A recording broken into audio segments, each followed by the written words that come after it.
Fala pessoal, esse aqui é o canal Jogo a Jogo. Vamos acompanhar aquela entrevista do Diniz, onde ele faz a convocação para os últimos jogos, né, das eliminatórias deste ano de 2023, que vai ser contra a Colômbia e contra a Argentina. Lembrando que o Neymar tá machucado, fez uma operação recentemente. Vamos dar aquela analisada lá, quais serão os jogadores que o Fernando Diniz vai chamar. Se liga. Bom, boa tarde a todos, a todas, presidente, secretário-geral, diretoria da CBF, aqueles que nos acompanham através do CBF TV.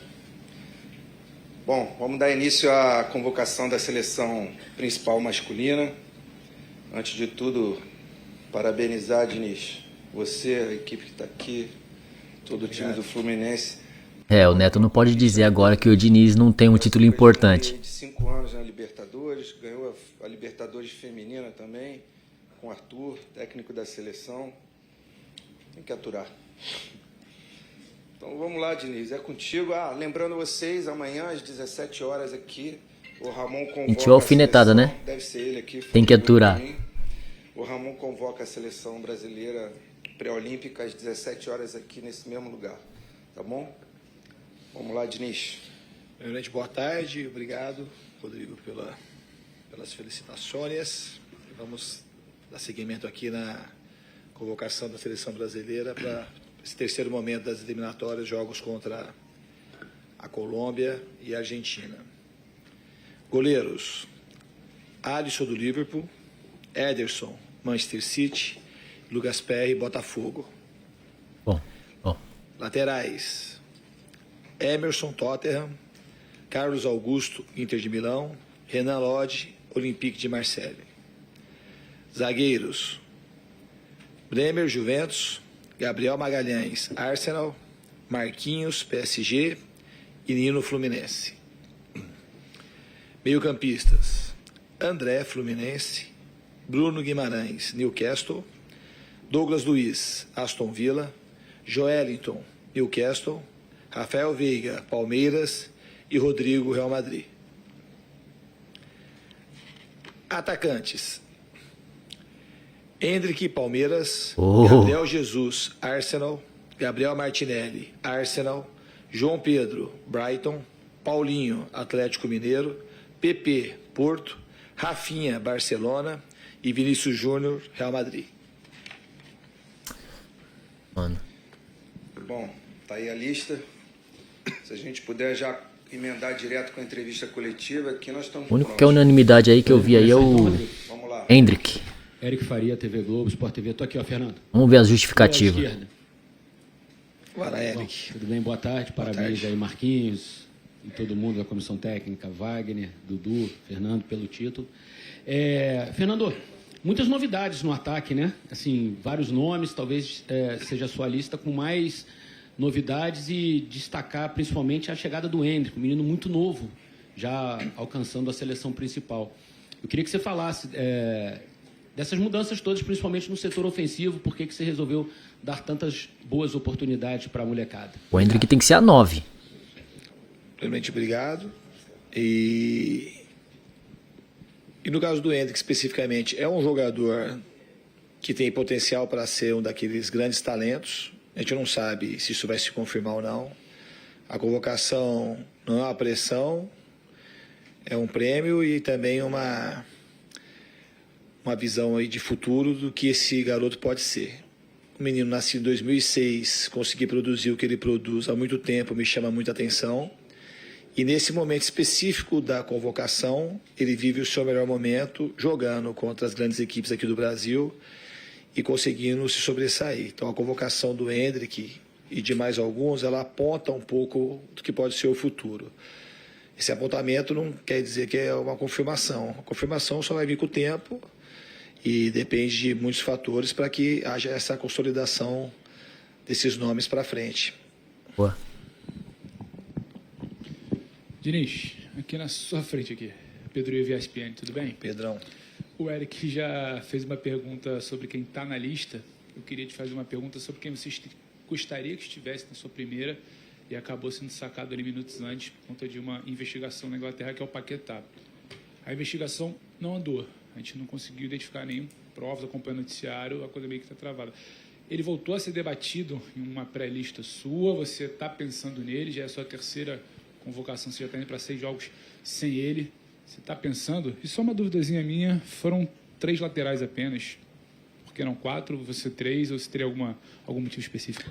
Dos laterais que a gente achou que tinha que ser convocado nesse momento, são esses 3, e a gente tem outras formas de atuar e de montar o time taticamente que alguém possa ocupar aquele lado direito. Então, assim, a coerência foi daquilo que eu acho que pode ter mais sucesso para esses 2 desafios que a gente tem. Em relação ao Paquetá, ele é um jogador que eu considero um dos melhores dessa geração e eu teria muito gosto em convocá-lo e provavelmente ele teria grande chance de brigar pela titularidade, que é um jogador que eu admiro muito. A investigação para a gente, ela está no mesmo cenário, pelo menos que chegou para a gente até agora, que está no mesmo ponto. Ela não foi encerrada, então não teve nenhum fato novo, porque se eu convoco, provavelmente vocês iam me indagar por que você convocou e por que não convocou antes. Porque por enquanto, está pedindo mais tempo para investigar. Obviamente que se esse tempo se estender mais, a próxima convocação nossa é daqui 4 meses. E aí já acho que seria tempo suficiente para chegar a alguma coisa com a competência que quem está investigando tem que ter. Então, eu não convoquei para manter um discurso coerente e ético com aquilo que eu fiz há 3 meses atrás, quando eu não trouxe. Mas a vontade, tecnicamente, de trazê-lo, ela é sempre muito grande em mim. Bom, antes da próxima pergunta, eu queria registrar aqui, pessoal, a presença do Ramon, que acabou de ser campeão pan-americano, medalha de ouro, uma conquista incrível para o Brasil. Meus parabéns, Ramon, a você, comissão técnica. Parabéns. Em nome do presidente que me pediu aqui que não deixasse de dar esse recado. A gente está muito feliz e orgulhoso.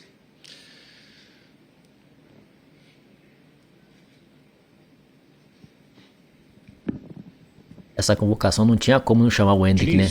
O Wellington Campos, da Rádio Itatiaia. Eu queria que você falasse do Paulinho, né, que hoje é considerado até o rei da nova arena do Atlético. O Palmeiras ganhar esse título do Campeonato Brasileiro tem que pegar a taça e dar uma réplica pro Hendrick, colocar lá na casa dele lá. Chegando para o ataque da seleção brasileira. Obrigado. Sim, o Paulinho é um jogador que eu gosto muito, desde sua carreira no Vasco, depois na Alemanha, e o retorno dele para o Atlético Mineiro. Vive um momento bastante especial. Está despontando aí também na artilharia do Campeonato Brasileiro. E tem uma maneira de jogar que eu acredito que se encaixa muito com a minha ideia de ver o jogo de futebol também. É um atacante que consegue jogar dos 2 lados, consegue jogar atrás do 9 e também consegue jogar como um 9 de mobilidade. E tem muito comprometimento tático, isso a gente consegue enxergar sempre no Paulinho, além das suas qualidades físicas e técnicas. Diniz, aqui ó, na sua esquerda, Rodrigo do canal Vamos, aqui ó, cantinho, bem na esquerda. Me viu? Ah, tá em pé aí. Você vem tendo sucesso jogando contra a Argentina, contra times argentinos, principalmente no Maracanã, que é o maior palco do futebol mundial, e você inclusive ganhou a Libertadores no último sábado contra um time argentino, defendendo um time brasileiro. Agora, no dia 21, você vai ter a oportunidade de treinar a seleção brasileira contra a seleção argentina no Maracanã. Então, eu queria que você falasse um pouquinho sobre esse jogo e o que ele representa para você depois de tudo que você viveu nos últimos tempos e nesse final de semana. Depois do que eu vivi como treinador do Fluminense, não é uma coisa que eu misturo aqui. Eu acho que mais me motiva é poder disputar um clássico dessa envergadura, o maior clássico, um dos maiores clássicos do mundo, se não vai estar entre os maiores do mundo. Difícil falar qual é o maior do mundo, mas Brasil e Argentina é uma rivalidade histórica muito grande e estou muito motivado para esse jogo e espero fazer jus junto com a equipe de proporcionar uma grande partida e trazer alegria para os brasileiros. Oi, Diniz, boa tarde. Igor Siqueira do UOL. O quanto não ter o Neymar, né, chacoalha os seus planos para essa seleção, porque você estava trabalhando a curto prazo, né, um trabalho de imediato, com 1 ano de duração, e se é o Rodrigo, pelo que a gente está vendo na lista, que de fato vai herdar essa função ali, não sei se você vai fazer algum ajuste tático, mas desse papel de ser o cara ali mais centralizado para exercer esse trabalho que o Neymar vem fazendo nessa seleção brasileira. Agora, só curiosidade, o PP você convoca pensando nele como lateral direito também? Só para a gente tirar a dúvida aqui. Ficar sem o Neymar é sempre muito ruim, é um prejuízo para o futebol brasileiro e para o futebol como um todo. Já falei mais de uma vez, trata-se de um gênio do futebol, um dos grandes jogadores da história. Essa é a minha opinião. A gente deseja uma recuperação muito breve para ele, que ele consiga ter sucesso e voltar mais forte, que a minha convicção, a minha crença é de que ele tem que escrever as páginas mais bonitas da história dele ainda. Não é essa lesão que apagou essa possibilidade. Pode ter deixado um pouco mais difícil, mas também ao mesmo tempo ele vai saber fazer disso força para ele voltar mais forte. O Rodrigo é de fato uma das possibilidades, porque se você reparar a maneira como o Rodrigo joga, embora ele marque pelo lado, ele jogou muito em aproximação com o Neymar. Então o Rodrigo é um jogador que tem essa possibilidade, mas ainda não tem nada definido. Em relação ao PP, ele poderia, no momento, usá-lo ali, mas ele não vem, em princípio, para ele ser um jogador que veio para jogar na lateral direita. Ele veio como atacante, mas ele é um jogador que tem mobilidade e capacidade e adaptabilidade para fazer essa função, porque já fez algo parecido em algumas ocasiões no Porto. E é outro jogador também que, assim como o Paulinho, que consegue jogar em várias posições.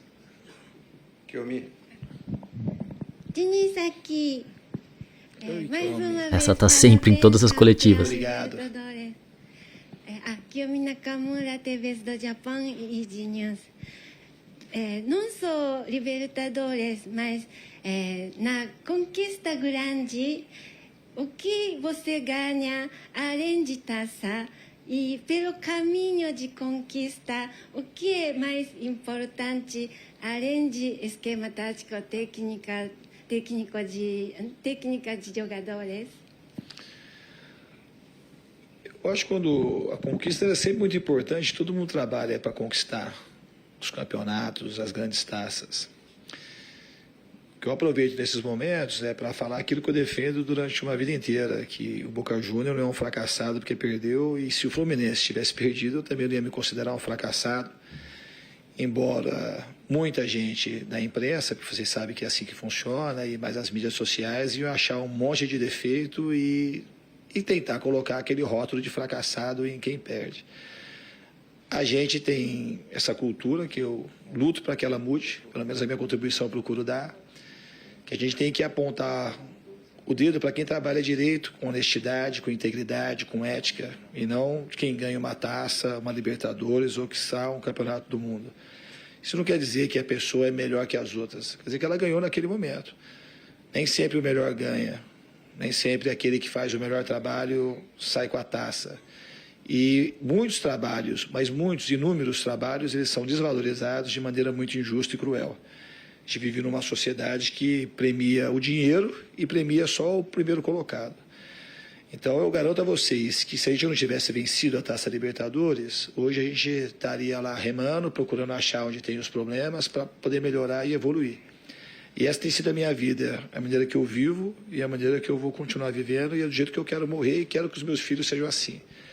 Que eles procurem ser bons amigos, bons filhos. Quando entrar nas suas coisas competitivas, que eles façam o melhor para vencer, mas que eles nunca deixem de ser bons, que isso é uma coisa que a gente controla, ser bom. Então sugiro que a gente passe a admirar mais quem é bom do que aquele que ganha. Isso faria um bem enorme para todo mundo. Boa tarde, Diniz. Aqui à sua esquerda mais ao fundo, Danilo, Correio Brasiliense. Esses dois jogos dessa data FIFA, eles possivelmente vão ser os seus últimos na seleção das eliminatórias, depois só em setembro de 2024.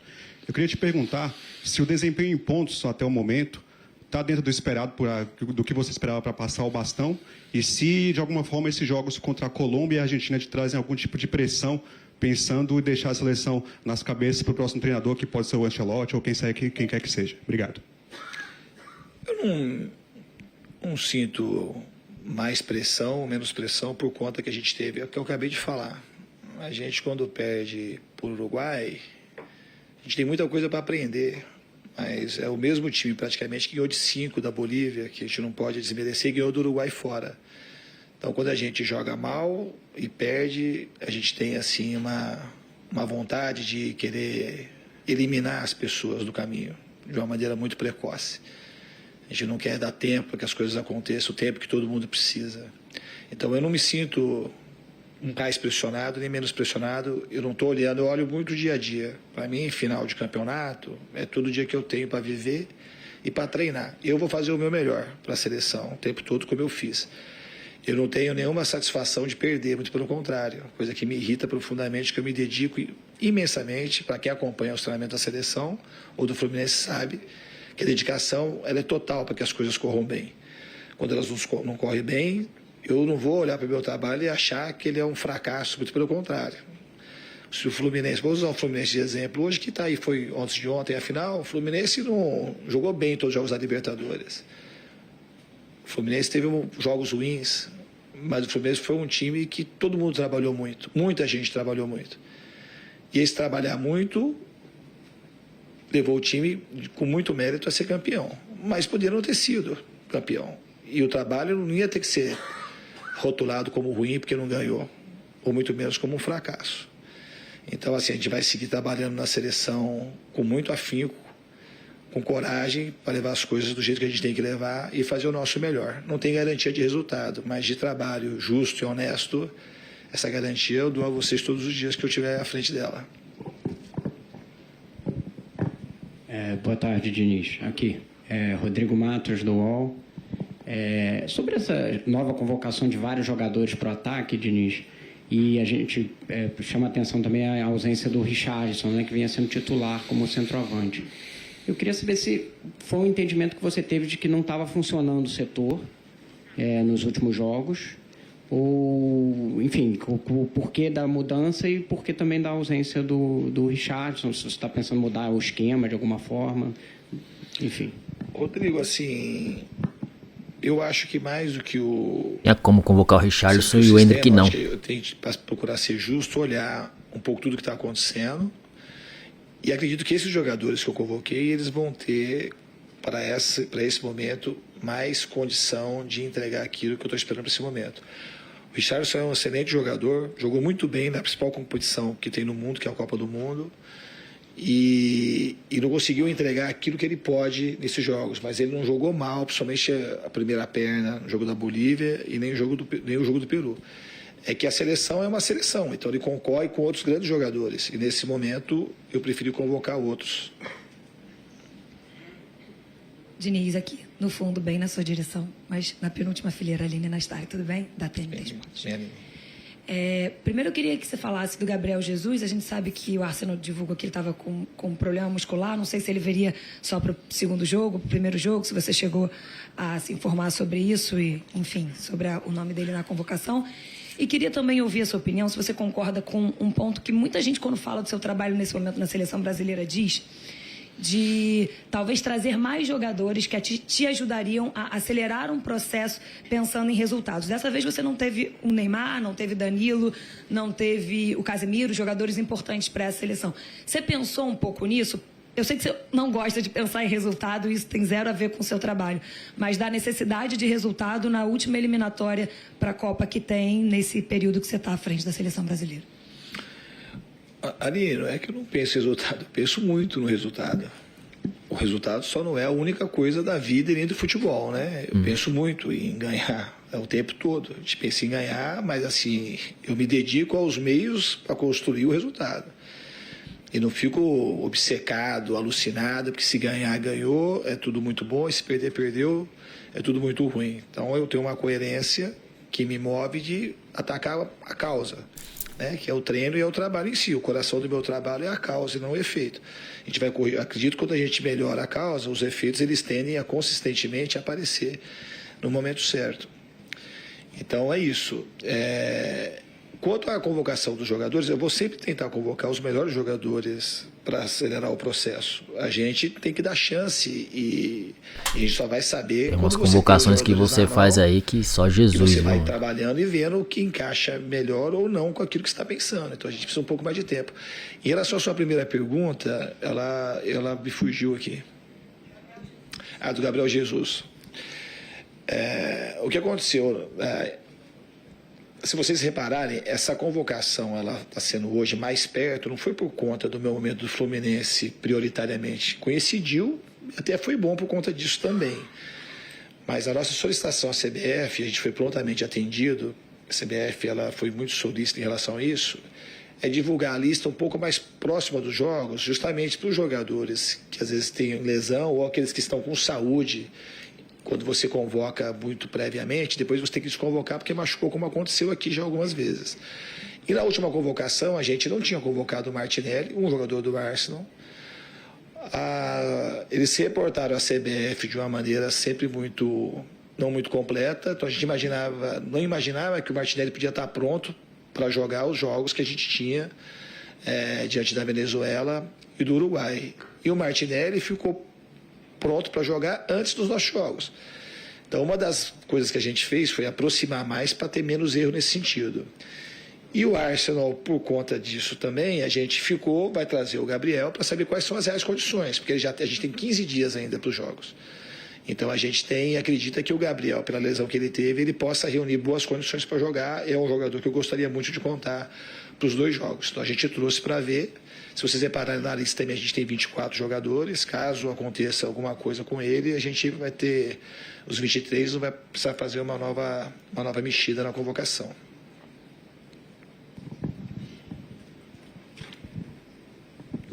Diniz, Márcio Douzé do Estadão. Primeiramente, parabéns pelo título do final de semana. Obrigado. Em relação à seleção brasileira, como você avalia o desempenho da seleção nos primeiros 4 jogos e se você acredita que o que o Brasil demonstrou nesses 4 primeiros jogos é suficiente, enfim, para encarar a Colômbia e principalmente a Argentina, aí, que é campeã do mundo? Obrigado. Vai ter que ser eficiente. Não tem para onde correr. A primeira perna da convocação contra os jogos contra a Bolívia e Peru, acho que a equipe foi muito bem, principalmente no jogo contra a Bolívia, porque não tem adversário fácil, nem os Estados não tem, mas isso acabou. E a gente conseguiu ser um time muito envolvente, criamos condições de fazer mais do que 5 gols e oferecemos muito pouco contra-ataque. Contra o Peru, a gente teve um jogo ok, a equipe fez uma boa partida, não foi espetacular, ganhou com merecimento, fizemos 3 gols para valer 1 naquele jogo. Quanto à Venezuela, principalmente no primeiro tempo, a gente fez um primeiro tempo muito bom, porque a Venezuela não é mais aquela Venezuela que fica no imaginário do torcedor e que não deve permear principalmente o imaginário de quem vive para dar boas informações sobre o futebol. Que a Venezuela tinha perdido de 1-0 fora, um jogo muito difícil, foi contra o Equador, né? Contra a Colômbia, que você considera um adversário difícil, então eles perderam 1-0 fora. Aí eles jogaram contra o Brasil e empataram, e a gente teve um jogo que a gente sofreu muito pouca finalização, e a gente teve muita chance de fazer o segundo, o terceiro, o quarto e o quinto gols antes de tomar o gol de empate. E logo em seguida eles jogaram em casa e ganharam de 3-0. Então a Venezuela não é um time que é desqualificado, muito pelo contrário, é um time bem treinado e com bons jogadores. E aí contra o Uruguai foi um jogo extremamente amarrado, muito tático, não foi um jogo da maneira que eu gosto que o time jogue. Mas o Uruguai tão pouco produziu. Se você pegar o primeiro tempo, teve uma finalização, que foi do Uruguai. Uma finalização, não teve nem para fora e nem dentro. Então foi um jogo muito difícil. E o Uruguai também é uma equipe muito forte, e jogando dentro de casa. Tem um centroavante do Liverpool, tem um zagueiro do Barcelona, tem o médio volante que é titular do PSG, tem, segundo muitos analistas, o melhor segundo volante do mundo, que é o Valverde. Tem o De La Cruz, que é um jogador pleiteado por clubes, todos os grandes clubes do Brasil e por clubes do exterior. Jogador do ponta direita, o Peristri, jogador do Manchester United. Então é um time bastante competitivo. Então nós não jogamos contra um time frágil. Ao contrário, um time muito forte. E o jogo foi muito difícil. E a gente tem que reconhecer que a equipe foi mal. Então quando você fala assim, no cômputo geral, acho que a gente vai evoluir. E nesse momento de descida técnica e tática, que foi muito ruim contra o Uruguai, e a responsabilidade maior quando isso acontece é minha, do treinador, quando você junta tudo, eu acredito muito que a equipe tem tudo para dar um salto agora para frente. Então, a vida não é uma coisa do futebol, principalmente num campeonato tão difícil como é as eliminatórias. Não vai ser uma subida assim. Vai precisar desses momentos de ajuste e a gente saber melhorar quando as coisas não vão bem. Contra o Uruguai, acho que a gente, que pese a força do adversário, a gente poderia ter feito muito melhor. Diniz, Leonardo Siqueira, por Esporte, aqui na sua frente. Queria falar um pouco dessa tua intensidade, né? Que você, dia 4, você está lá no Maracanã, focado no Boca, pensando só no Boca, com conquista teu objetivo, já está aqui no dia 6, convocando a seleção brasileira, um pouco comparando você ao Bernardinho, que ganhava a Superliga de vôlei com o Rexona, já estava convocando a seleção brasileira para uma Olimpíada, para um pré-olímpico, e você passa um pouco dessa tua intensidade para o campo. E na seleção você perdeu alguns jogadores com contusão, talvez por essa intensidade. E foi tudo na lateral, você perdeu os 4 laterais, você agora convoca 3 laterais. Te preocupa essa intensidade tanto de repente ter mais lesões pela frente? E como é que é trabalhar essa intensidade com você? Porque o Bernardinho uma vez me disse que ele também precisava dar uma paradinha, cuidar do coração. Quando é que o Diniz cuida do coração? Meu coração está aí. Eu acho que eu teria problema se eu não fosse do jeito que eu sou. Mas eu acho que assim, a pergunta ela está meio invertida. Assim, o único jogador que machucou a gente, por causa de lesão, foi o Danilo. O resto eles machucaram nos seus clubes. Então, teve só essa lesão do Danilo e ela é justificável por conta que o Danilo, comigo, tinha que fazer alguns movimentos físicos que ele não está fazendo mais, porque ele está jogando mais de terceiro zagueiro, ficando mais por trás. Então ele tinha que fazer sprints mais longos, então era um risco que a gente até sabia que poderia acontecer, e justamente daquele músculo de posterior, que é o músculo que é mais acionado para esse tipo de corrida. Acredito também ao contrário. Por exemplo, o Fluminense, hoje ele tem os 29 jogadores à disposição para a final. Então, assim, a gente, lesão, nos times que eu trabalho, é uma coisa que eu sempre garanto, que o jogador vai melhorar e que o DM vai ficar muito mais vazio do que era. Então, a gente tinha todos os jogadores do Fluminense à disposição para a final do Boca Juniors. A gente estaria em novembro e um time, eu acho que vocês devem saber, o time com a idade mais avançada que ganhou a Libertadores. Então, assim, trabalhar com intensidade e saber ouvir o jogador e criar um ambiente positivo para que as boas relações aconteçam, é sinônimo para mim de saúde. Então, na seleção, os jogadores não têm machucado, dificilmente vão machucar comigo. Pode ser que machuque assim, de estranhar de um trabalho para o outro, mas por hora, mesmo na seleção, o único jogador que machucou com a gente na lesão que a gente pode ter uma certa previsibilidade, que é a lesão muscular, foi o Danilo, porque o Nino teve um problema no joelho e a gente não teve mais problema em relação a músculo lá. Diniz, boa tarde. Aqui no meio, Eduardo Semblano, no canal Fui Clia 3 na área. Primeiro de tudo, parabéns pelo título, mais do que merecido. Obrigado. 2 e 1. Talvez seja a data FIFA mais espinhosa do Brasil, mais difícil. Uma Colômbia muito física fora de casa, que é sempre um problema. E a Argentina, que é a Argentina por si só, aqui em Buenos Aires, seria de qualquer maneira muito difícil. Talvez seja o teu grupo mais jovem desde que você chegou à seleção brasileira. Eu esperava o contrário. Queria que você falasse um pouquinho sobre isso. E queria que você falasse se passa na cabeça da comissão, se passou pelo menos, é muito raro o Brasil ter tantos dias na Grande Comari para treinar em casa. Se você pensou, de repente, aumentar o número de jogadores no grupo para 25, 28, 30 jogadores que fossem, para dar uma rodagem, para que tivesse essa vivência de seleção brasileira. Se isso passa pela cabeça e se passou até então, até hoje. Parabéns mais uma vez, forte abraço. Não, obrigado. A gente já convocou 24 e muito provavelmente a gente vai ter mais o apoio de 2 ou 3 jogadores de base para completar. O grande problema assim, a gente vai ter mas não vai ter um número excessivo de dias para treinamento. Vai ter um pouco mais de dias para treinamento, que não justifica você trazer 5 jogadores depois, porque você vai ter que cortar 5. Então sempre tem um desgaste. Você trazer o jogador lá da Europa para vir para cá, para treinar e ser cortado, não está nem à disposição para entrar. Então, às vezes tem que pesar se vale a pena.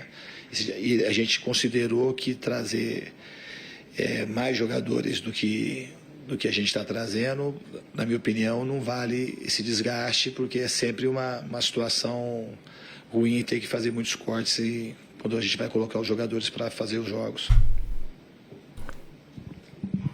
O Diniz, está aqui atrás, à sua direita, Diogo Dantas, Jornal Globo. Diniz, depois dessas primeiras listas, você acredita que conseguiu, de alguma maneira, fazer isso que você falou, né, que você garante, né, que é ter um pouco de relação com os jogadores, desenvolver ali os seus conceitos?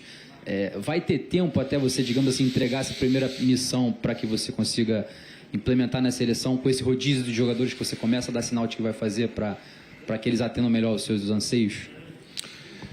Eu acredito sempre que o trabalho, você vai acumulando o trabalho e as chances das coisas darem certo, elas melhoram, né? E não é dar certo, não é ganhar o jogo, porque eles podem ganhar o jogo e não jogar bem, né? E eles podem, às vezes, não ganhar um jogo. Eu repito para vocês, contra a Venezuela, principalmente no primeiro tempo, a gente não fez um primeiro tempo ruim. A gente fez um bom primeiro tempo dentro das condições que a gente tinha que fazer. Acho que com 8 minutos, sei lá, 6 minutos, já tinha 4 ou 5 finalizações do gol. Então, a gente vai procurar melhorar o time. Na questão das relações, essa sim, quanto mais tempo tem, a gente vai conhecendo mais o tipo e a personalidade de cada jogador, como a gente consegue interagir, e nesse sentido, para mim está em evolução constante, que é se não o pilar central do meu trabalho, um dos pilares centrais é esse de a gente conseguir criar boas conexões com os jogadores. Diniz, aqui. Ana Flávia, do Distrito do Esporte. A CBF ontem confirmou um amistoso que vai ter em março com a seleção europeia da Inglaterra. Eu queria saber como isso muda a preparação daqui em diante. Não muda a preparação. Putz, esse jogo nem está passando pela minha cabeça, vou falar a verdade. Nem pode. Só tá passando a Colômbia e depois a Argentina. A gente tem 2 jogos muito difíceis e a gente vai procurar fazer o melhor para que a equipe consiga ir bem e trazer bons resultados nessas 2 primeiras partidas aqui, das próximas partidas das eliminatórias. É porque o Brasil precisa pontuar. Diniz, boa tarde, aqui à sua direita. João Oliveira, nosso futebol. Queria perguntar sobre o João Pedro, um jogador que você conheceu, né, surgindo no Fluminense.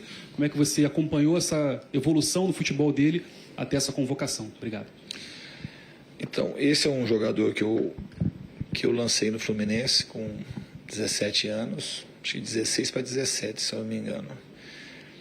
E ele respondeu sempre muito bem. Tem um tipo de personalidade que tinha tudo, era uma aposta que a gente tinha de que assim que ele saísse para o mercado europeu, ele ia conseguir ocupar o espaço que ele está ocupando. Então acompanhei no Watford bastante, sempre que podia, um jogador que eu tenho uma certa aproximação, e o João está evoluindo sem parada, tá? Então ele saiu de um time menor para um time agora maior, com um bom treinador, e está conseguindo responder muito bem a novos estímulos e a novos enfrentamentos, e teve a sua convocação de maneira muito merecida. Bom, vamos lá, as 2 últimas perguntas, só lembrando que quem faz 3 perguntas está tirando a pergunta de outros 2. Então, vamos fazer uma pergunta para a gente encerrar. Vamos lá, mais 2. Aqui, Diniz, aqui atrás. Alan Santos, do BTB Esportes. Ainda sobre as novidades, Douglas Luiz também aparece nessa lista. Queria que você avaliasse esse jogador. Ele tem uma marcação boa e uma chegada também, né? Além da bola parada também ser muito forte em escanteio e nas faltas também. Seleção brasileira que tem um tempinho que não faz gol de falta. O Douglas, ele está sendo um dos destaques da Premier League, a gente tem acompanhado, é um jogador monitorado aqui há muito tempo, já teve na seleção principal, campeão olímpico, e é um jogador que assim que ele começou a Acredita que o gol de falta vai acabar saindo dos pés do Rodrigo. A gente teve enfrentamentos, eu conheço ele desde muito jovem, e vive o melhor momento da sua carreira, e é uma convocação muito merecida, e além dessas características que você citou, é um jogador que tem muita imposição, e tem tudo aí para começar um novo momento na seleção também. Diniz, aqui atrás, no fundo, no meio, João Santoro, da Rádio Manchete. Um jogador da Colômbia chama muita atenção, obviamente que não só, que é o Arias, que treina com você, que é treinado por você já há mais de 1 ano e meio. Qual cuidado, por exemplo, você pode ter nessa partida, visando principalmente esse jogador que nas suas mãos evoluiu bastante dentro desse prazo que vocês estão treinando juntos? Obrigado. Sempre um prazer responder a pergunta sobre o Arias. De fato, ele evoluiu muito. Hoje é um dos grandes jogadores de futebol americano, mas a gente não vai precisar ter cuidado que ele está suspenso. Vamos lá, Dudinha. A última aqui, tá? Para encerrar. Obrigado. Diniz aqui. Rodrigo Lóis, do GE. Você falou várias vezes de muita dificuldade nesses 2 jogos contra a Colômbia e a Argentina. Por que esses jogos vão ser tão difíceis para você? Se você pudesse detalhar um pouco mais, por que eles vão ser tão difíceis para a seleção brasileira? Os jogos têm tudo para serem difíceis, porque historicamente são 2 adversários que os jogos são difíceis. A Argentina, por si só, é a última campeã do mundo. Atual campeã. Tem um dos maiores jogadores da história. Sim. E outros grandes jogadores, a equipe que mantém o treinador. Então isso acho que já justifica a Argentina. E a Colômbia é uma das seleções aí nas últimas 2 ou 3 décadas aí que ganharam muita visibilidade no cenário mundial, com jogadores jogando em ligas europeias com muito destaque, e jogar em Barranquilla também é um fator complicador, que a gente sabe que lá é sempre muito difícil. Então, Colômbia evoluiu essa é a bastante. previsão. Só que a gente nunca sabe. Depois tem jogos que eles se apresentam muito difíceis e na hora de jogar, ou eles são mais difíceis até do que estava prevendo, ou acaba ficando mais fácil. Então, assim, mas de antemão a gente espera 2 partidas extremamente difíceis por alguns desses motivos que eu te falei, entre outros aí, que a gente, se pensar um pouco mais, vai ter mais coisa ainda.